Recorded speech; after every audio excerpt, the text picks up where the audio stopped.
Ito, yung chicken curry na pinakagusto ko niluluto ng Indian chef namin dati. Lutuin naman natin ngayon sa version ko. May mga konting twist nga lang, para naman mas umayon sa panlasa namin. Sa mainit na mantika, nagisa ako dito ng luya, bawang, sibuyas. Pagkalanta ng sibuyas, ilagay ng manok, asin at saka ng paminta.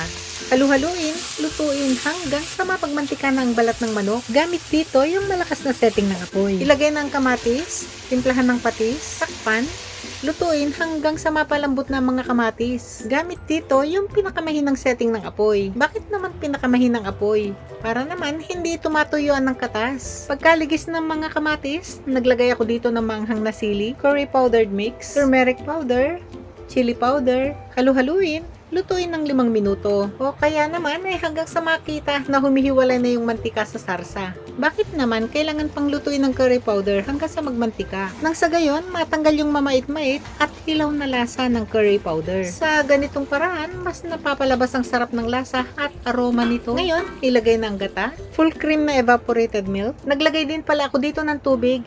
Di nga lang nakuhanan sa camera. Paghaluing mabuti, takpan. Dapat yung may bahagyang singawan. Pagkakulo, lutuin ng 10 minuto sa pinakamahinang setting ng apoy. Siguraduhin nga lang na kahit sa pinakamahinang apoy, dapat kumukulo ito.